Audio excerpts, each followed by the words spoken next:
Pernahkah anda mendengar kisah Snoeke Gronje, sang Belanda yang faqih berkenaan Islam tetapi menghancurkan Islam di Aceh?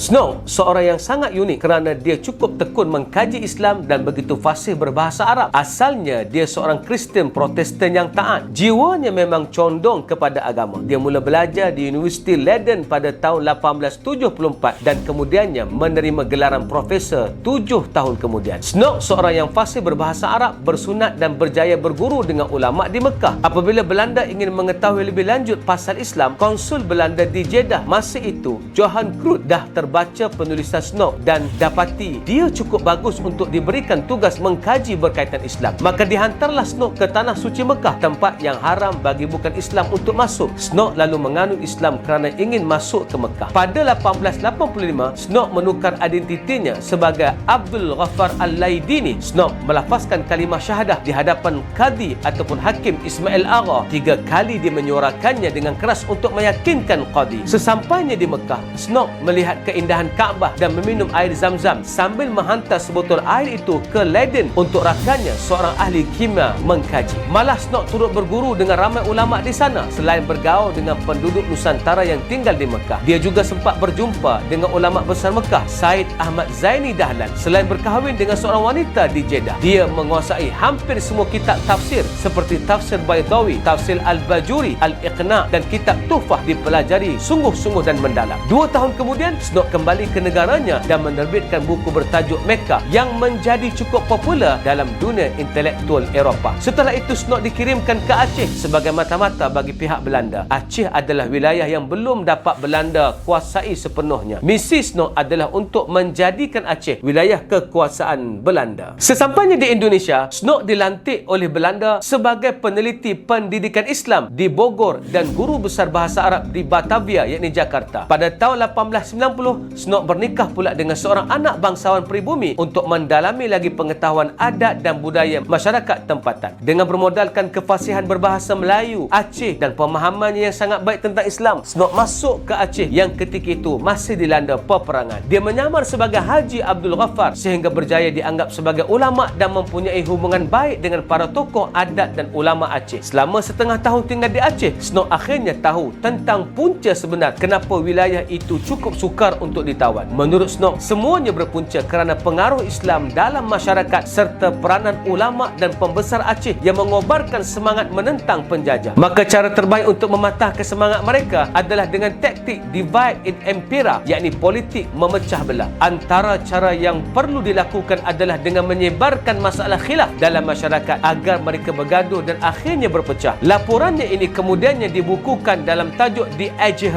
yakni Rakyat Aceh. Pada 22 Mei 1892, Snoeke Gronje menulis laporan bertajuk Aceh Beslah, iaitu tentang bagaimana perlu diubah dari strategi ketenteraan di Aceh kepada teknik pecah belahkan masyarakat Aceh. Seterusnya, pada 1898, Snoeke dilantik sebagai penasihat rasmi pemerintah kolonial dan menulis sekitar 1,400 makalah tentang Aceh dan Islam di Indonesia. Setelah taktik ketenteraan ditukar, barulah Kesultanan Aceh dapat ditakluk. Maka pada tahun 1903, Belanda berjaya menakluk Aceh setelah 30 tahun perang melawan Aceh. Snoeke ditawarkan jawatan Gubernur Aceh, tetapi Snoeke menolak sebab kecewa kerana saranannya supaya Aceh tidak ditakluk dengan kekerasan tidak diterima. Setelah kembali ke Belanda, Snoeke mula fokus dalam dunia akademik. Dia dilantik sebagai rektor Universiti Leiden selepas itu sehingga dia menghembuskan nafas terakhir. Pada 16 Julai 1936, Snoeke tidak pernah mengungkapkan dengan jelas sama ada dia benar-benar Islam atau tidak. Apa yang pasti, dalam sejarah, Snoeke adalah munafik yang menghancurkan kekuasaan Islam di Aceh dengan menggunakan Islam. Kisah Snoeke ini memberikan kita gambaran punca Islam boleh runtuh apabila berlaku perpecahan dalaman. Walaupun perpecahan itu berpunca dari perselisihan dalam perkara khilaf, kini umat Islam terlampau bertelagah dalam perkara khilaf. Apa yang pasti, umat tengah lemah kerana mereka terpedaya dengan khilafiyah seperti yang dilakukan Snoeke menyebarkan perkara khilaf dalam masyarakat Aceh. Semoga kisah Snoeke ini menjadikan kita pengajaran bahawa musuh sangat licik dalam menghancurkan menghancurkan Islam hatta sanggup berpura-pura masuk Islam demi merosakkan Islam dari dalam. Benarlah firman Allah, wa'tasimu bihablillahi jami'a wala tafarraqu. Berpegang teguhlah kamu pada tali Allah, jangan berpecah belah. Ali Imran 103. Ayuh transformasikan diri kita, jangan terpengaruh dengan agenda perpecahan dan jadilah mereka yang menyatukan. Assalamualaikum.